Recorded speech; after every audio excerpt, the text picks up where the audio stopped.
you just called because you got a call, and you said, "Did you just call me?" And I said, "Is this Chief Stobart?" And you said, "No," right? Yeah, that is correct. And then I said, "Okay, are you a police officer?" And you said, "No." And I said, "Are you a government official? Are you a, or do you have anything to do with legislators?" And you said what? I said no. No. And then I said, "All right, well, then I must have butt dialed you or accidentally called you. I don't know why I called you. And I'm sorry, I'm a prisoner's rights advocate, and I also help with the heroin epidemic, and I'm just, overwhelmed with people calling me, to get help for their family members that are addicted to heroin from rich to poor." And you said, "Oh, that you that you do have that issue with a family member that you love." Yeah, I wanted to know if you were calling about my nephew. No, I'm not. But now I am willing to help you and guide you with what I know. You said your nephew's in the Franklin County Jail right now? Yeah. And you and I don't know each other, obviously, from Adam, but God works in mysterious ways. And I'm putting up this video to show people without saying your name or whatever. We do this all the time in my realm of work, how God puts people together, so that we can help each other. And it's the circle of life. Yeah. Right? And we also agree that this heroin epidemic is hitting not just the poor, it's very much hitting and affecting the rich and the families of the heroin addicts. Oh, yeah. Oh, yeah. I live in Pickerington, and my nephew was living with me, and it's everybody he knows in Pickerington is on. I know. Everybody. In my Upper Arlington, I'm from Upper Arlington, it's filled with heroin. They said the Arlington kids are their best clients, the drug dealers say, because they have the money to pay up, and they don't have guns, so they don't rob them when a lot of times when people go to sell drugs in a bad neighborhood, they'll just put a gun to your head and take the drugs and they won't pay you. Yeah. So they love the upper class neighborhoods, and you guys are paying for the $80 billion a year cost to incarcerate now that addiction and mental health has been criminalized. The incarceration is so much more expensive than just paying to treat the epidemic. But have you heard of the Vivitrol shot? The what? The Vivitrol shot? A little bit.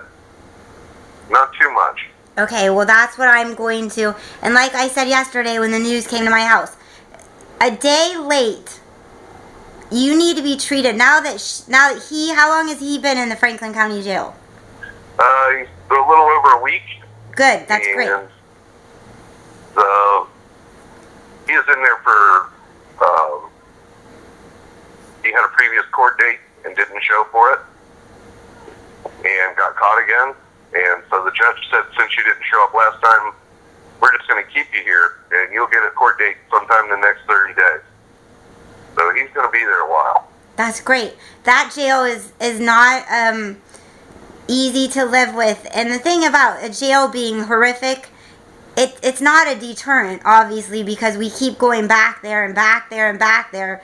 Abusing someone when they're behind bars only makes them come out way worse, way more mentally distraught, and the first thing they want to go do is drink a beer, take a pill, or shoot dope. Yep. So the jail, what we're gonna have to do is you're gonna have to get my book From Privilege to Prison and get that book to him in the jail. Do you go visit him? They just started letting us, so. Okay. His dad's gonna go today. All right, well, we'll set up an appointment. Does he have caresouce, do you know, from Medicaid? Him and his dad were in the process of applying for that. Okay. And getting ready to get on a waiting list to get into treatment, but they didn't do detox. Right. So. Well, the jail's the detox center. I've been trying to explain this to everybody. There's no room in detox. So, and people don't, even rich people are going bankrupt trying to put their kids in the rehabilitation center, and the kids relapse right away. And I go, because rehab is the first step. Getting sober and detox, if you can get there and you have the money to do it, is the easy part. Staying sober and learning all new habits and learning how it feels to be sober longer than it feels to be high, finding all new friends. There's only one thing you have to change when you get sober, and that's everything. Yeah. Okay? So we need to get him on the Vivitrol shot the day he gets out of the jail. If there's any way we can get him, you're right, he'll sit there 30 days on a violation for missing his court date or whatnot. So while he's there getting clean, you have to be completely sober to get the Vivitrol shot. Suboxone and methadone are totally different. Vivitrol is a once-a-month shot. He can't get high off of heroin, opiates, or alcohol. It blocks all of that, the mental and the physical cravings. You may mentally wish you could do it, but you know you won't get high. It's not going to no matter what. So you won't go to do it. And then total abstinence, yes, is the goal. And Vivitrol is $1,200, but because it's been approved for caresouce, it's now free. He has to do counseling 4 times a month at Angels Addiction of America, which is on Sinclair Road. So through his social worker at the jail, let's see if we can get him and possibly Southeast Mental Health onto caresouce and set up a date for the day he's released to go get on the Vivitrol shot. Yeah. Now, tell his dad all of this, or have his dad call me if you want. Okay.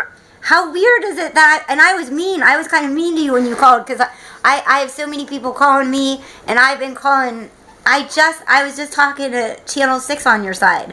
So I said, hold on, I think this is the jail's chief, I'll call you back. And then it was you, and I had accidentally dialed the wrong number. You were a little pissy. That's all right. Well, look me up if you want on Facebook. My name is Amy, and my last name is Wickes, Wickes. And my book is called From Privilege to Prison. I spent 11 months in the Franklin County Jail, and I also did 4 years in prison. And it explains, everything that I went through and how I got to where I am today. But it gives people like me a lot of courage and strength while they're behind bars. And then it gives society a lot of gratitude and understanding, and it takes down the judgment so that instead of pointing fingers, we can find a solution and get out of the problem. Yelling at addicts, kicking us, calling us names, all that's going to do is make us worse and make everybody else worse. Because the addicts, living in poverty aren't robbing the poor. They're out there to get what they need. They're going to have to come and rob the rich in more than one way. Yep. Okay, does he have any kids? No, he doesn't. Okay, and how old is he? 20. All right, there's also a place called Serenity Street that I love that believes in total abstinence, and it's a long-term year program that we could get you the information. It's called Serenity Street, and it has a Facebook page. My Facebook page is very inspiring and helpful and supportive to people like his family. I'm a support system for the children and the families of the incarcerated parent or the addict or, those types of issues. Social issues. Okay, now what's your name? Dylan. What's your name? Jeff. Okay, and do you have a Facebook page? Yes, I do. Okay, well try to Facebook me and my foundation. I'm the founder of In the Name of Justice. So it also has a Facebook page where you can read all this stuff. You'll be able to see what I said on the news last night on Channel 4. And I'm no show off and I'm no big deal. Without God and people who love me, I'm nothing. And I know that. So, yep. but I am dedicated to helping people like me and their families, because I know you guys are completely baffled by this. Only an addict can help another addict, but you guys can offer your support, guidance. As long as they're putting actions behind the words that they want to get better, Yes, you Yeah. can drive them to treatment appointments. Yes, you can put money on their books so that they can get shampoo in jail and feel clean and start to grow their self-esteem back. A lot of this is guilt, shame, self-esteem issues that they numb with the drug, and once they get sober, it gets harder for a minute because they have to face all the bad stuff they did. So it's a process. Yeah. But the Vivitrol is the vaccine for the heroin epidemic, okay? Okay. Okay, so I'm turning this off and then I'm going to finish my weird conversation with you. Just a minute.